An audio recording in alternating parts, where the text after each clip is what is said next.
ओम गजाननं भूतगणादिसेवितं कपितजम्बूफलचारुभक्षणं उमासुतं शोकविनाशकारणं नमामि विघ्नेश्वरपादपङ्कजं शिवानन्दं शिवरूपं गुरुसाक्षात् शिवस्वयं संसारशोकहरति ध्याता शिवानन्दरूपं ब्रह्मविद्याप्रदायकं साकरे वंशप्रवर्तितं जीवशिवाय भवति ज्ञानेन तत्पदं बोधितं। जय मंगलम जय नमः पार्वतीपते शिव हर हर महादेव। वंदे श्रीमद्रामं सद्गुरुमति शांति सीतया श्रेष्ठं कामादिराक्षसारी भवजलधो तत्वबोधसेतुकरम्। ओम तत्सत् प्रब्रह्मणे नमः। संत शिरोमणी मन्मथस्वामी महाराज की जय।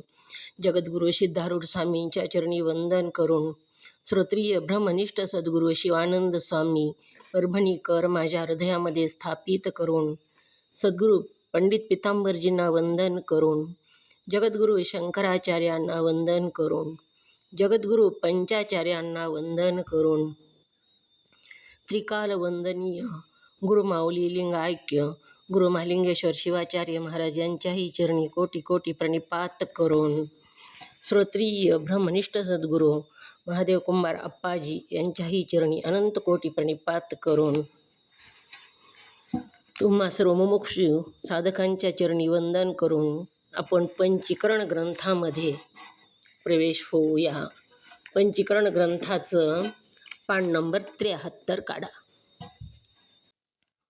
आपण काल सजातीय प्रवाह विजातीय प्रवाह बघितला आणि दोन्हीतला भेद पण बघितला। आपण चोपाईमध्ये शिष्याने जन्ममरण निवृत्त व्हावे या हेतूने जन्ममरण केमटळसे महारे या दुसऱ्या चोपाईमध्ये विचारलेलं होतं। दुसरी चोपाई 42 पानावर आहे बघा। जन्ममरण केमटळसे भाई साधूनो समागम करिये जोई जन्ममरण केमटळसे महारे हुम कोण चुम यो विचार करे ते बारे। ह्या चोपाईमध्ये शिष्याने विचारलेले पूर्वी विचारलं होतंच असे सद्गुरू म्हणतात आणि संक्षेपानं ते चोपाईचे संक्षेपानं या चोपाईमध्ये संक्षेपानं दिले होते। तर आता अर्ध्या श्लोकामध्ये सद्गुरू सांगतात। गुरु काय म्हणतात तर शिष्याला जन्म मरण टळण्याचा उपाय सांगतात। शिष्याला विचारतात तुला बंधन कसे नाहीसे होईल असे तू मला विचारले होतेस, परंतु बंधन कशाला म्हणतात हेच तुला माहीत आहे का? जर बंधन कशाला म्हणतात हेच तुला माहीत नाही तर मग ती टाळण्याचा उपाय तुला कसा करता येईल? रोग कोणता आहे आणि रोगाचं स्वरूप काय हे जर माहीत असलं तर रोगाची निवृत्ती करता येईल, त्या रोगाचं औषध घेता येईल। डॉक्टरने रोगाचं नाव सांगितलं तुला अल्सर झाला आहे तर ती रोग कुठं होतो, त्या रोगानं काय दुखतं, हाताला होतो का पायाला होतो का पोटाला होतो हे माहीत पाहिजे। आणि माहीत असलं तर कशाने झाला ह्याचं कारणसुद्धा जर माहीत झालं तरच त्याचा उपाय करता येतो। रोग हाताला झाला आणि पायाचा उपाय करून जमत नाही। मग त्या रोगाचं स्वरूप माहीत असायला पाहिजे, रोगाचं कारण पण माहीत असायला पाहिजे असं सद्गुरू सांगतात। पुन्हा शिष्य काय म्हणतो, बंधनाचं कारण तुला माहीत असायला पाहिजे असं सद्गुरू म्हणतात।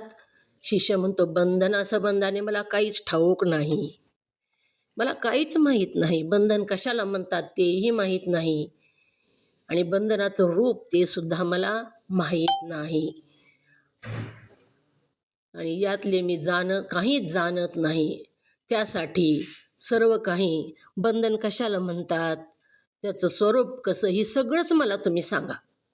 मला ह्याच्यातलं काहीच माहीत नाही असं शिष्य काल इथपर्यंत आपण काल बघितलेलं आहे. शिष्यानं काल असा सद्गुरूला प्रश्न विचारलेला आहे.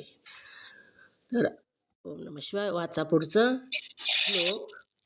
पुढचं घेऊ का? वाचू का? ओम नमः शिवाय वाचू का पुढचं? ओम नमः शिवाय. ओम नमः शिवाय. वाचू का पुढचं? म्हणलं ओम नमः शिवाय. हा, दमाने वाचत. श्लोकार्थ. हो हो, दमाने वाचते. ओम नमः शिवाय. ओम नमः पाठ शिवाय. नंबर किती आहे? पान नंबर 73. हां 73 आहे. वाचायची घेता ओम नमः शिवाय. ओम नमः शिवाय.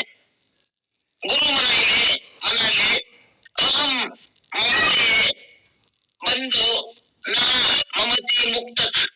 असा काय? आपण देह आहो आणि देहादी आपले आहेत असे जे मानणे ते बंधनाचे रूप आहे आणि हे बंधन स्वतःच्या खऱ्या स्वरूपाच्या अज्ञानामुळे होते. म्हणून स्वरूपाचे अज्ञान हेच बंधनाचे कारण आहे आणि देहेंद्रियाधिकच आपण नाही व ती आपली नाहीत असे समजल्याने देहाधिकातील अहंता ममताची जी निवृत्ती होते तिचेच नाव मोक्ष. ओम नमः शिवाय. ओम नमः शिवाय. गुरु म्हणतात श्लोक सांगितला इथं. तर श्लोक कशाला म्हणतात तो? श्लोकाचा अर्थ काय? आपण बघितलेला श्लोकाचा अर्थ पाठीमागे सांगितलेला आहे. सांगून आलो आपण श्लोकाचा अर्थ. श्लोक कशाला म्हणतात?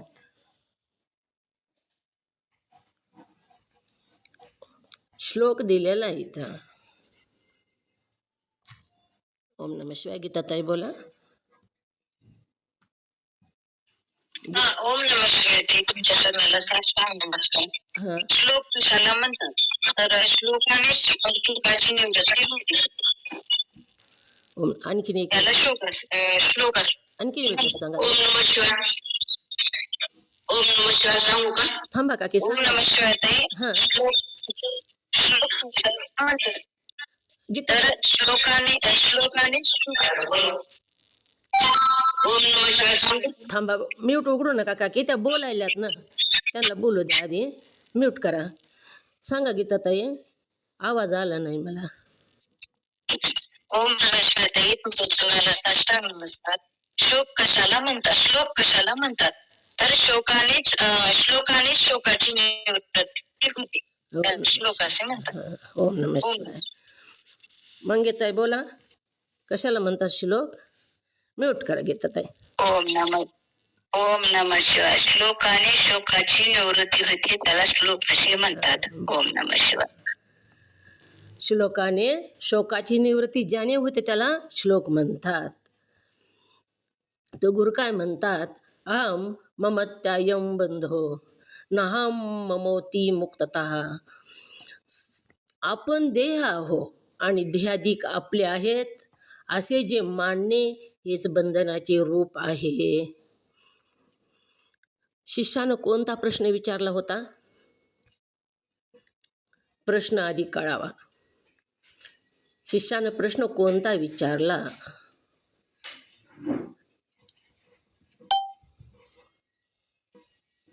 ओम नमः शिवाय. बोला नंदा काकी. शिष्यानं प्रश्न कोणता विचारला होता?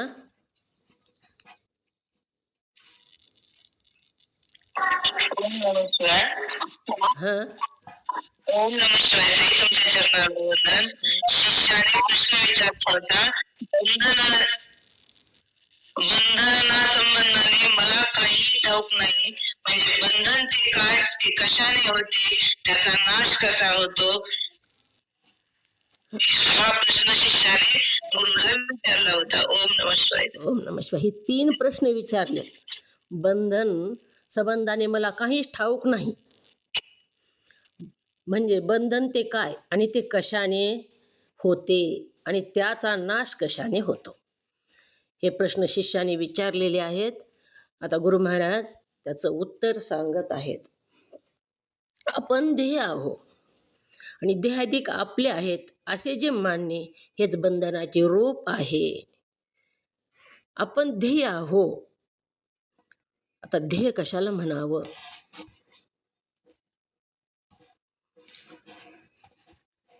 ध्येयाची व्याख्या काय? ओम नमः शिवाय. बोला ओम नमः शिवाय. बोला महाजनताई. ओम नमः शिवाय. हं. ध्येय इति ध्येयः म्हणजे जो दहन केला जातो, दफन केला जातो त्याला ध्येय असे म्हणावे. आपण ध्येय आहो आणि ध्येयाधिक आपले आहेत. ध्येयाधिक म्हणजे ध्येयाधिक कुणाला म्हणावं?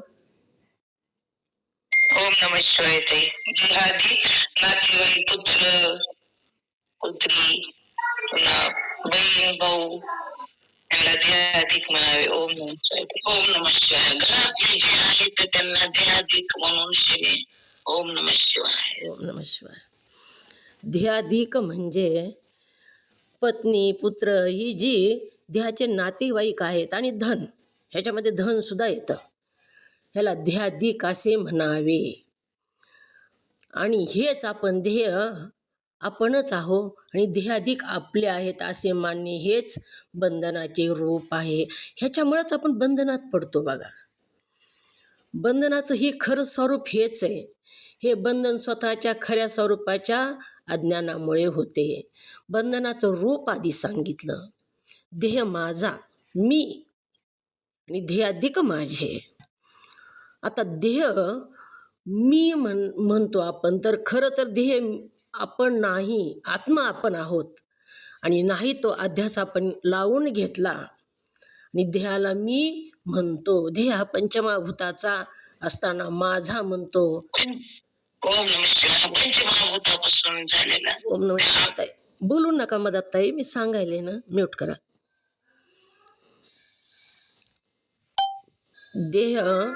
देहालाच आपण मी म्हणतो. देह माझा नसताना सुद्धा माझा म्हणतो. हे कसं? आपण नाही त्या वस्तूला जर माझं म्हणलं तर आपल्याला ज्याची वस्तू ते गप्प बसेल का हो? दुसरीचं एखादी वस्तू आणली, आपण पातेलं आणलं, काही का होईना कोणतीही वस्तू आणली, जर ती परत नाही दिली, वस्तू माझीच आहे असं जर आपण म्हणू लागलो तर ते आपल्याला सुख लागू देईल का? ते भांडण करील आपल्याशी, आपल्याला समाधानाने ते राहू देणार नाही. दुसऱ्याची वस्तू जर आपण आपली माझी म्हणलं तर.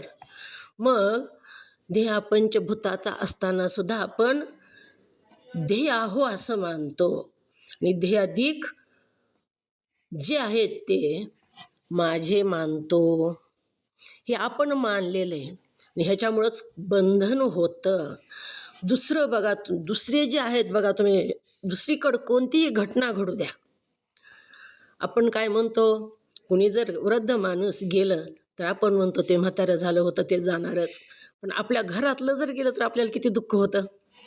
मग दुसऱ्याच्या बाबतीत तिथं अहंता नसते, ममता नसते, तिथं दुःख होत नाही. जेव्हा आपल्यावर येतं तेव्हाच आपण ते मानलेलं असतं, ते नाही ते अंगाला लावून घेतलं, त्याच्यामुळं आपल्याला दुःख होतं आणि हे बंधनाचं खरं कारण आहे. जी केलं नाही, जी नाही ती जर केलं तरच दुःख होतं, बंधनानंच दुःख होतं. एका माणसानं मित्राचा खून केला आणि त्यानं मित्राचा खून केला म्हणून त्याला फाशीची शिक्षा झाली बघा. आणि त्याला फाशी देण्यासाठी दिवस ठरवला आणि फाशी देण्याची ऑर्डर दिली आणि त्याला फाशी देण्यात आली. तर ज्यांनी फाशी दिली त्यानं काय केलं? आता ह्यानं खून केला म्हणून ह्याला फाशी देण्यात आली, पण ह्याला ज्याने फाशी दिली त्याने काय केलं? ओम नमः शिवाय. कळाला का प्रश्न?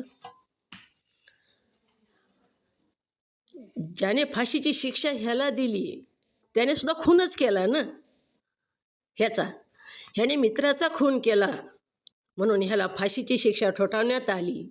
पण फाशीची शिक्षा ज्याने दिली त्याने सुद्धा ह्याचा खूनच केला. परंतु त्याने मी केला असं घेतलेलं नाही स्वतःवर ओढून. त्याने वरून आज्ञा आली, ऑर्डर आली म्हणून फाशी दिली. त्याने स्वतः दिली असं स्वतःवर काहीच घेतलं नाही. म्हणून त्यांना काय मिळालं? कोणती शिक्षा मिळाली त्यांना? ओम नमः शिवाय. सांगा बरं, म्हणजे प्रश्न कळाला का? कळतो. ज्याने फाशी दिली त्याला कोणती शिक्षा प्राप्त झाली? मंगेताई बोला. ओम नमः शिवाय. ओम नमः शिवाय. हां अगोदरचा तो गुन्हेगार होता हां आणि त्याला ज्याने फाशी दिली त्याला वरच्या अधिकाऱ्याच्या म्हणण्यामुळे त्याला दिली, त्याच्यामुळे तो आरोपी नाही झाला ना. त्याला स्वतः नाही ना दिली, त्याला स्वतःवर घेतली. त्यांनीच दिली ना फाशी, पण मी दिली असं त्यांनी स्वतःवर आरोप घेतला नाही. तो अधिकाऱ्यावर गेला तो आरोप. अधिकाऱ्याच्या त्याला कोणती शिक्षा मिळाली? त्याला पगार मिळाला. आपल्यावर स्वतःवर जर नाही घेतलं तर पगार मिळतो. म्हणून गुन्हा जरी असला तरी आपण जर केला आणि आपण मी केलं जर म्हणलं तर तो बंधनाचं रूप आहे. आणि मी केलं नाही असं जर म्हणलं तर ते आपल्यावरचं बंधन निघून जातं आणि आपली त्यातून सुटका होते, उलट पगार मिळतो. हेच बंधनाचं खरं रूप सांगितलेलं आहे. बंधन स्वतःच्या खऱ्या स्वरूपाच्या अज्ञानामुळे होते. खरं स्वरूप काय आपलं? तर खरं स्वरूप म्हणजे आपण आत्मा आहो. आपलं स्वरूप सच्चित आनंद रूप आहे. आणि ह्या स्वरूपाच्या अज्ञानामुळे बंधन आपल्याला प्राप्त होतं. आपण सच्चित आनंदरूप आत्मा असताना आपण काय मानतो? देह मानतो. आणि देह मानून देहाधिक आपले मानतो आणि त्याच्यामुळंच आपण बंधनात पडतो. किती बंधनात येतो आपण? पारायणाला चला म्हणलं तर सुद्धा आपण काय म्हणतो? वेळच नाही हो. वेळच नाही. बांधला गेलेला आहे घरामध्ये. कशानं बांधला गेलेला आहे हा? तर ह्याच अहंता आणि ममता ह्या धाग्यानेच तो बांधला गेलेला आहे. ह्याला कशानेच बांधलेलं नाही आणि ह्याला दुसऱ्यानेही बांधलेलं नाही. तो स्वतःच त्यानं बांधून घेतलेलं आहे. आणि हेच खरं बंधनाचं रूप आहे. आपण स्वतः बांधून घेतलेले तर सोडायला दुसरं कोणी येणार आहे का? आपल्याला सोडावं लागतं ते बंधन. शेतामध्ये गुरंढोरं असतात, त्यांना आपण बांधतो, मनुष्य प्राणी बांधतो, म्हणून मनुष्य प्राणी सोडतो. पण स्वतःच बांधून घेतलेलं स्वतःच सोडावं लागतं. आणि हे अहंता आणि ममता आपण स्वतःच बांधून घेतलेली आहे. आणि हे खऱ्या स्वरूपाच्या अज्ञानामुळं आपल्याला होत आहे. हेच बंधनाचं कारण आहे. आता बंधनाचं रूप कोणतं सांगितलं? ओम नमः शिवाय. पहिल्या प्रश्नाचं उत्तर. बंधनाचं रूप कोणतं? बोला. ओम नमः शिवाय सांगू? हो सांगा. आपण देह आहो आणि देहाधिक आपले आहेत असे जे मानणे ते बंधनाचे रूप. ओम नमः शिवाय सांगू? हो सांगा. बंधनाचे रूप म्हणजे अज्ञान हेच बंधनाचे कारण आहे. ओम नमः शिवाय. बंधनाचं रूप, बंधनाचं कारण अज्ञान आहे, पण बंधनाचं रूप आपण देह आहो आणि देहाधिक आपले आहेत असं मानणं हेच बंधनाचं रूप आहे. आणि बंधनाचं कारण अज्ञान आहे. आपल्या कशाचं अज्ञान आहे? तर आपल्या स्वस्वरूपाचं अज्ञान आहे. हेच बंधनाचं कारण आहे. आणि देह इंद्रियाधिकच आपण नाही व ती आपलीही नाहीत असे समजल्याने देहधिकातील अहंता ममताची जी निवृत्ती होते तिचेच नाव मोक्ष. मोक्ष सांगितलं कशानं होतो. बंधन जर तुटलं तर मोक्ष होतो. बंधन म्हणजे बांधला आणि बंधनात निघाला की सुटला म्हणजे मोक्ष. मग ध्येय इंद्रियाधिकच आपण आहोत. आता ध्येय इति ध्येय हा इंद्रिय किती आणि कोणते? इंद्रिय किती आहेत? ध्येय इंद्रिय इंद्रिय 14 इंद्रिय आहेत ताई. सांगा कोणकोणते? आपल्या स्तोत्र, त्वचा, चक्षु, जीवा, ज्ञान. ओम नमः शिवाय. ताई 5 ज्ञानेंद्रिय असं सांगावं. 5 ज्ञानेंद्रिय, 5 कर्म इंद्रिय आणि 4 अंतःकरण. ह्याला ध्येय इंद्रिय असे म्हणतात. कर्मेंद्रिय वाक, आणि शिष्ण आणि बुद्ध हां आणि 5 अंतःकरण मन, बुद्धी, चित्त आणि अहंकार हे इंद्रिय आहेत. ओम नमः शिवाय. ओम नमः शिवाय. नंतर की ज्ञानेंद्रिय कोणते? कर्म इंद्रिय आणि अंतःकरण सांगितले, तर ज्ञानेंद्रिय कोणते? म्यूट करत आहे मीनाताई. नंदा काकी सांगा ज्ञानेंद्रिय कोणते?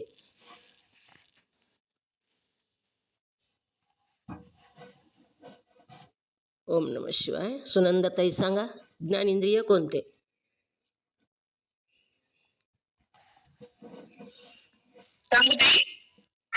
हात वरी करा म्हणजे मग. सुरेखाताई बोला. सुरेखाताई नवाडे ज्ञानेंद्रिय कोणते? ओम नमः शिवाय ताई. तुमच्या चरणाला वंदन. ज्ञान इंद्रिय कान, त्वचा, डोळे, नाक आणि जीव. हां. ओम नमः शिवाय. श्रोत्र, त्वचा, चक्षु, जिव्हा आणि घ्राण असं म्हणजे ह्या भाषेतच सांगायचं, शास्त्राच्या भाषेतच. हे ज्ञानेंद्रिय आहेत. ज्ञानेंद्रिय म्हणजे बुद्धीच्या जवळ आहेत बघा. ज्ञानेंद्रिय आपल्याला कसं लक्षात ठेवायचं? बुद्धीच्या जवळ आहेत ती सगळे. फक्त एकच ज्ञानेंद्रिय शरीरावर आहे. 4 इंद्रिया जी इंद्रिय आहेत ज्ञानेंद्रिय ते सगळे आपल्या मुखावरच आहेत. श्रोत्र, त्वचा, चक्षु, जिव्हा आणि घ्राण. त्वचा तेवढी सर्व शरीरावर आहे, नाहीतर सगळे ज्ञानेंद्रिय बुद्धीच्या जवळच आहेत. बुरांडेताई बोला. कर्म इंद्रिय कोणते? ओम नमः शिवाय. कर्मेंद्रियाची नावे सांगा. हां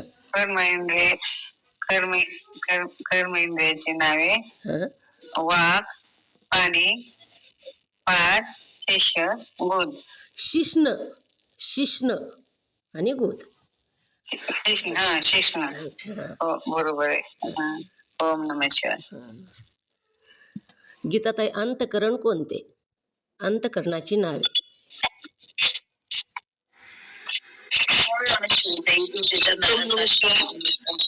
अंतःकरण मन, बुद्धी, चित्त, अहंकार.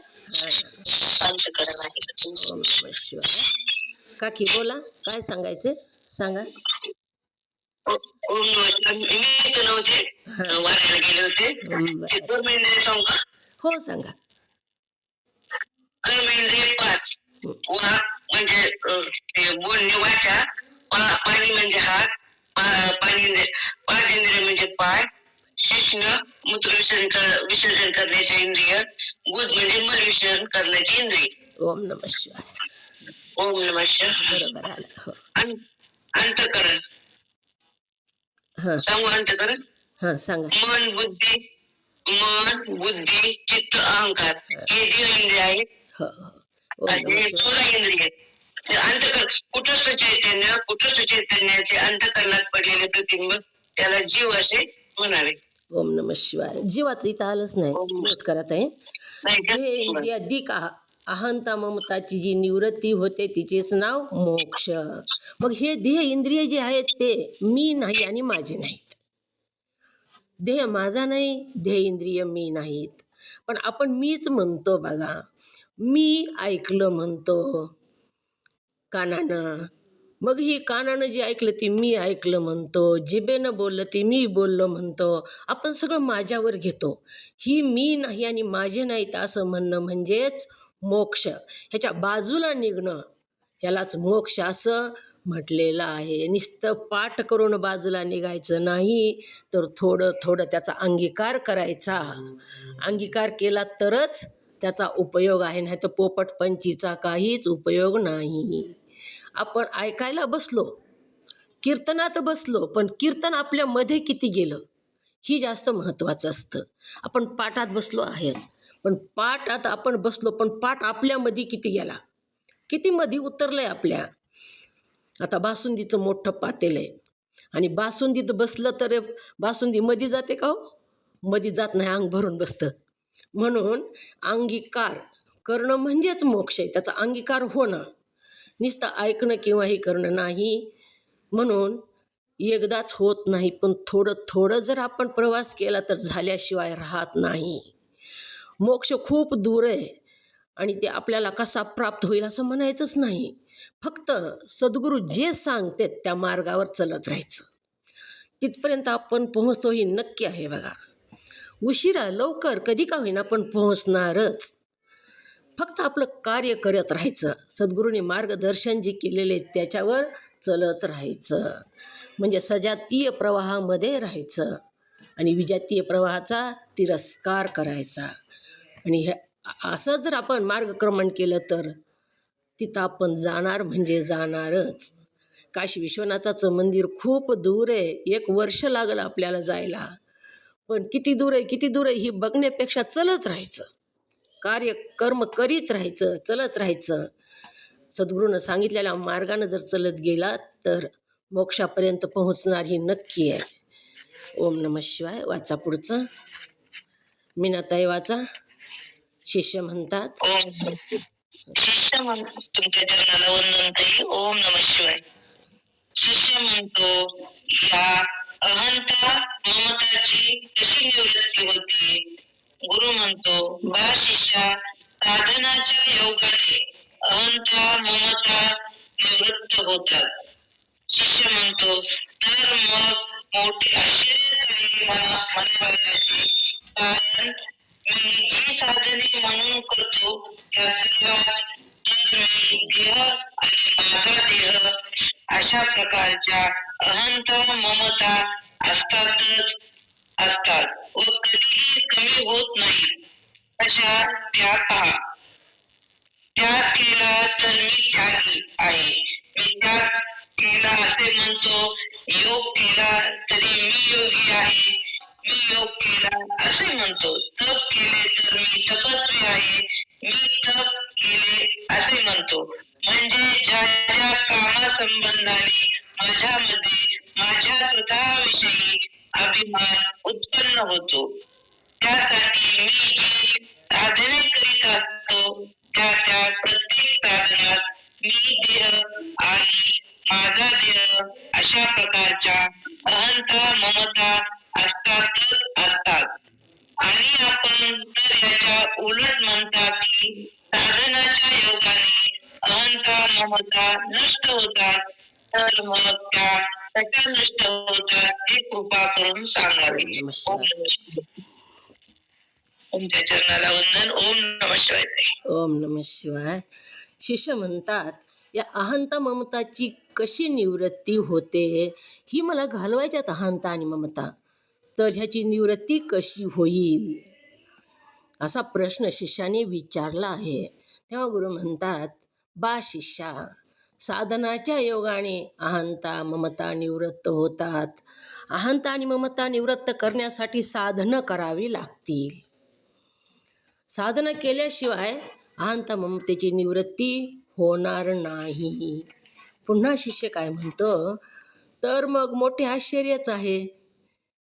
आश्चर्य वाटू लागलेले शिष्याला आणि आपल्याला सुद्धा, आपणच शिष्य आहेत बघा, आपल्याला सुद्धा आश्चर्य वाटण्यासारखंच आहे. कारण मी जी साधने म्हणून करतो त्या सर्वात तर मी ध्येय आहे असा माझा ध्येय, अशा प्रकारच्या अहंता ममता असतातच असतात. मी जर एखादं साधन केलं, जप केला बघा, खूप जप केला, 1,00,000 2,00,000 जप केला, तर आपण काय म्हणतो, हो मी 2,00,000 जप केला. मग तो मी केला ह्याचा अहंकार तिथं आला. मग साधन केलं, पण साधन केलं तर मी केलं असं अहंकार तिथं आला. म्हणूनच त्याला आश्चर्य वाटू लागलेलं आहे. पारायण केले, पारायणाचा यज्ञ केला, 108 पारायण केले. आपण काय म्हणतो, एक पारायण कुठं सुरू जर असेल, पारायणाला चला म्हणलं तर म्हणतो आता नाही, 108 पारायण केले मी.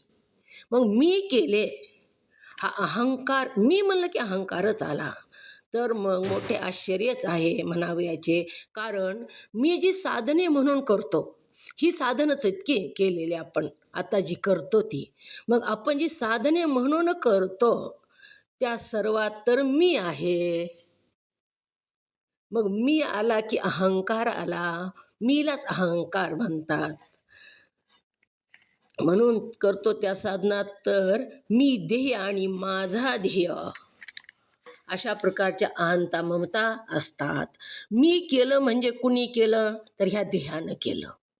मग ध्येयाला मी म्हणतो, इथं सगळं चुकीचं आहे ना. आपण आत्मा आहोत आणि आत्मा असताना ध्येय म्हणतो आणि ध्येयानं मी केलं म्हणतो त्या ध्येयाला, आणि ध्येय पण माझं आहे म्हणतो. अशा प्रकारच्या अहंता ममता असतातच असतात. चकारात्मक सांगितलं, निश्चयानं सांगितलं, म्हणतातच चकारात्मक सांगितलं म्हणजे निश्चयानं सांगितलं. व कधीही कमी होत नाहीत, कधीच कमी होत नाही. ही साधना, हा जो अहंकार आहे, तो अहंकार जो काही करीत नाही त्याच्या मानगुटीवर बसत नाही बघा. मोठी साधना केली तर मी साधना केली म्हणून त्याच्या मानगुटीवर तो जाऊन बसतो. किंवा उच्च पद प्राप्त झालं, एका कुठं नंबर आला, किंवा मोठे महाराज झाले तर त्याच्या मानगुटीवर बसतो. मी फार मोठा आहे म्हणून असा अहंकार त्याच्या मानगुटीवर बसतो. सत्कर्म केलं तर अहंकार येतो, दुष्कर्माचा अहंकार येत नाही.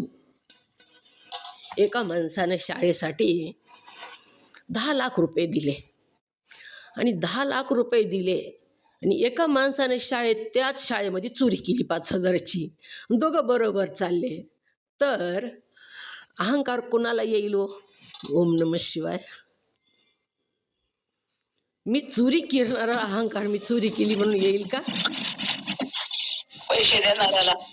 हां, ज्याने सत्कर्म केलं, पैसे दिले, त्याला अहंकार येतो. आणि चोरी करणारा मात्र गपचीप बसतो, काहीच बोलत नाही, त्याला अहंकार येतच नाही, तो गपचीप बसतो. म्हणून जे सत्कर्म करतो किंवा मोठं कोणतं तरी कार्य करतो त्याला अहंकार येतो, मीपणा त्याला तिथं येतो. त्या शाळेपुढून चाललं की प्रत्येक वेळी तो प्रत्येक माणसाला सांगतो, ही शाळा बांधायला मी 10,00,000 रुपये दिले, हे शाळा बांधायला मी 10,00,000 रुपये दिले. शास्त्रातलं सांगितलेलं आहे, आपण जे सत्कर्म करतो ते कर्म आपल्या मुखानं म्हणल्याबरोबर त्याचा अर्धा नाश होतो बघा. पुन्हा दुसऱ्याला सांगितलं की त्याच्यातला अर्धा नाश होतो. ही सांगून सांगून सांगून ती सत्कर्म केलेलं त्याच्याजवळ काहीच राहत नाही.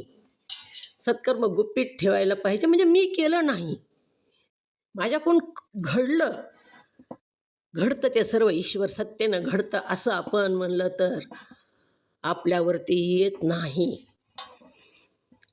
अहंता ममता असतातच, कधीच कमी होत नाहीत. कशा त्या पहा, त्याग केला तर मी त्यागी आहे. एखाद्यानं घरादाराचा त्याग केला आणि मठामध्ये जाऊन बसला तर तो प्रत्येकाला सांगतो, महाराज तुम्ही कुठले? म्हणल्यावर अहो सगळे आहेत, मला मुलं बाळ पत्नी सगळे आहे, पण मी सगळ्यांचा त्याग केला, मी त्यागी आहे, फार मोठा त्यागी आहे. मी त्याग केला, मी त्याग केला, त्याच्या मनामध्ये तेच असतं सारखं, मी त्याग केला म्हणून. त्याग केला तर मी त्यागी आहे, मी त्याग केला असे म्हणतो. योग केला तर मी योगी आहे, मी योग केला असे म्हणतो. योग साधना केली तर योग केला म्हणतो. एखादा मोठा रोग झाला आणि योग करून त्याचा रोग तो कमी झाला तर म्हणतो मी योग केला. मी 4 तास योग करतो, मी 2 तास योग करतो, अशा प्रकारे मी योगी आहे, मला खूप योगाचं ज्ञान आहे, असा त्याला अहंकार येतो.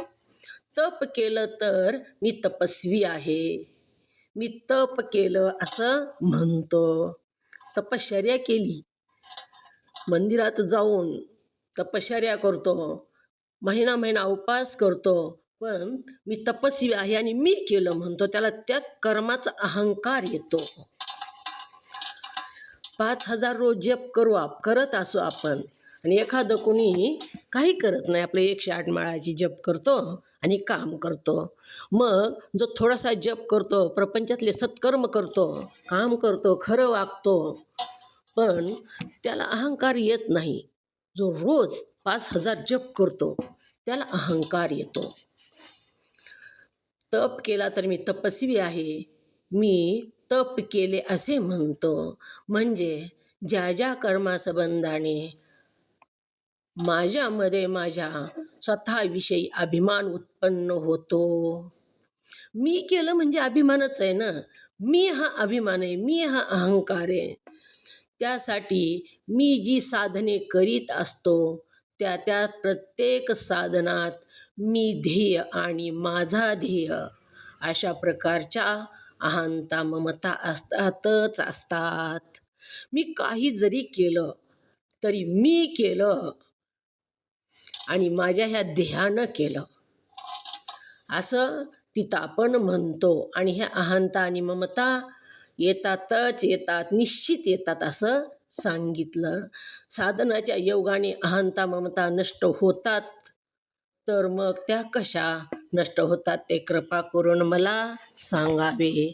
तुम्ही तर म्हणता साधनं केल्यानं अहंता आणि ममता नष्ट होतात, आणि मला तर परिचय असा येतो की साधना केल्यानंतर अहंता ममता नष्ट तर होतच नाही, पण त्याचा अहंकार येऊन बसतो.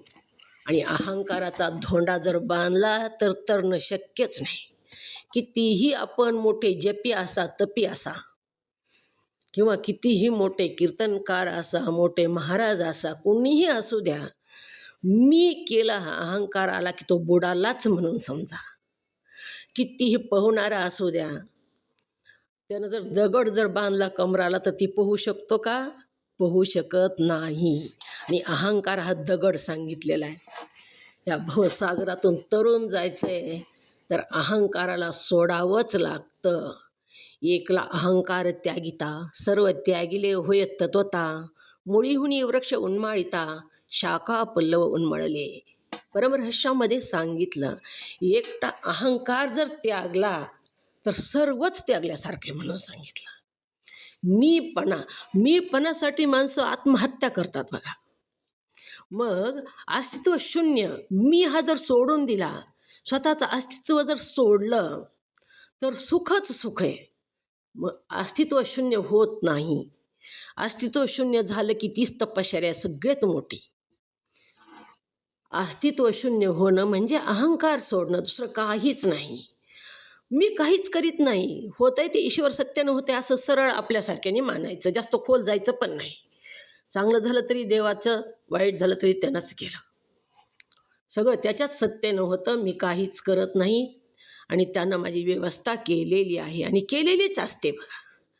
हर दाणे पे लिखा है खाने वाले का नाम, ज्याने घातिले जन्माशी तो का ठेविला उपाशी. त्यानं जन्माला घातलं त्याच दिवशी आपल्याला मरेपर्यंत सगळी व्यवस्था केलेली, पण आपण काय करतो?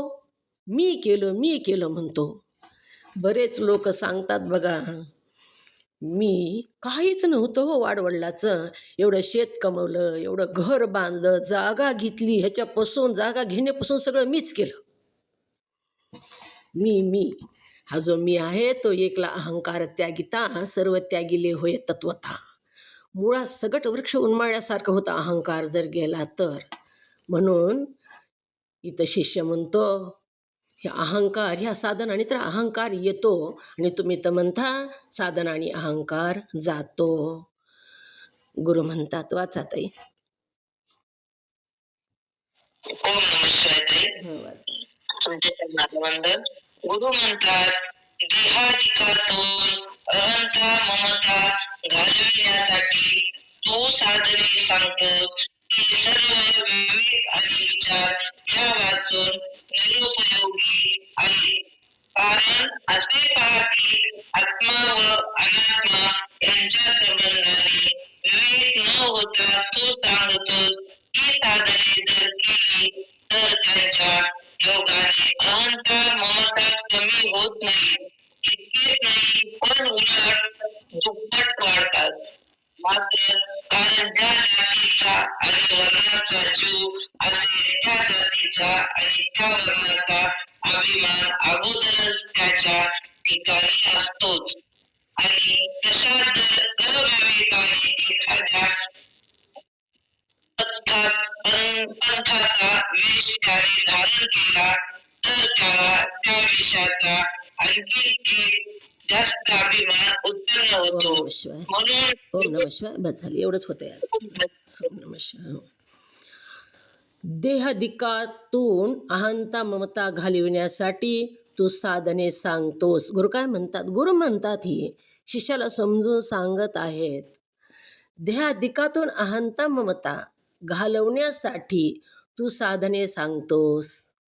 ती सर्व विवेक आणि विचार ह्याच्या वाचून निरुपयोगी आहेत. तू जी ही साधने करतोस, जी सांगतोस, ती साधनं विवेका वाचून आहेत. तुझे साधनं ही विवेक कशाला म्हणावं? ओम नमः शिवाय. विवेकाची व्याख्या.